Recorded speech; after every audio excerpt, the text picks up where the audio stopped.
સાબરકાંઠાના વિજયનગર તાલુકાના 300 કરતા વધારે ડ્રાઈવરોએ હિટ એન્ડ રનના નવા કાયદાનો વિરોધ કર્યો છે। વિજયનગરથી ઈડર, વડાલી, ખેડબ્રહ્મા, ભલોડા અને રાજસ્થાન બોર્ડર તરફ જતા વાહનોના પૈડા થંભી ગયા છે, જેના કારણે રોજબરોજ અવરજવર કરતા મુસાફરો હેરાન પરેશાન થઈ ગયા છે। સરકારના નિર્ણયનો ભારે વિરોધ નોંધાવે નિર્ણય પરત ખેંચવાની માંગ ડ્રાઈવરોએ કરી છે।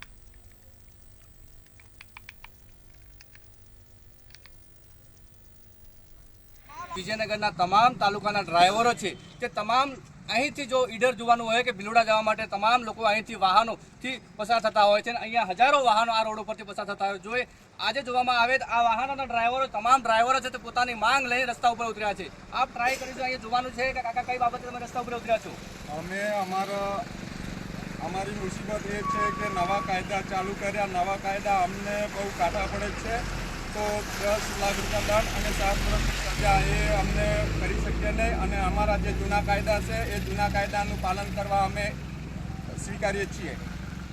સરકાર દ્વારા જે નિયમ બહાર પાડવામાં આવે, જે કાયદો બહાર પાડવામાં આવે તેને રદ કરવામાં આવે તેવી માંગ લઈને આ ડ્રાઈવરો છે પોતાની માંગને લઈ રસ્તા ઉપર કઈ બાબતે તમે રસ્તા ઉપર ઉતર્યા છો? અમારા રસ્તા ઉપર ઉતરવાનું કારણ છે કે અમારે નવા નિયમ કાઢ્યા છે મોદી સાહેબને અને અમિત શાહ સાહેબને, એમને અમારા એટલી જ નમ્ર વિનંતી છે કે આ બધા નિયમ પાછા ખેંચે અને અમારા જે જૂના નિયમ છે એ અમને પાછા રાખે અને અમારું 10 વર્ષની સજા અને 7 લાખ દંડ છે એ પાછો અમે ડ્રાઈવર એસોસિએશન બધા નહીં કરી શકીએ।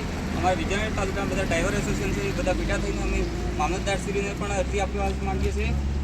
બીજું કે અમારું આ ડ્રાઈવર બધા કરી શકતા નથી, આ બધું જેમ તેમ કહીને ઘર ગુજરાન ચલાવે છે એટલે અમારું આ બધું ગાડીઓ ચલાવીને પોતાનું ગુજરાન ચલાવતા હોય છે। ક્યાંક ને ક્યાંક સરકાર દ્વારા આવો કાળો જે કાયદો છે તે કરવામાં આવતા લોકોમાં વિરોધ જોવા મળી રહ્યો છે। સૌથી મોટી વાત કરવામાં આવે તમામ ગાડીઓને જે આપ જોઈ શકો છો, કેમેરામેનને કહી છે આ ગાડીઓ છે તેના ટાયરા જે થંભી ગયા છે। સતત આજે બીજો દિવસ છે જેના ટાયરા થંભી ગયા છે, એટલે સૌથી મોટા સમાચાર કહેવામાં આવે છે નાના જે ગામડાઓ વિસ્તારમાંથી આવતા હોય છે ડ્રાઈવરો પોતાની મજૂરી કરીને જે પેટનું પૂરણ કરતા હોય છે, પણ સતત આજે 2 દિવસથી ગાડીઓ બંધ હોવાના કારણે તમામ રસ્તાઓ પર ડ્રાઈવરો રોડ ઉપર ઉતર્યા છે અને તમામ આજે આંદોલન કરે છે। સૌથી મોટા સમાચાર કહેવામાં આવે છે વિજયનગર તાલુકાના તમામ રસ્તા ઉપર ઈડર હોય કે વિજયનગરથી ભિલોડા રોડની એક રાજસ્થાનની ગાડીઓ હોય તમામ ગાડીઓ બંધ છે।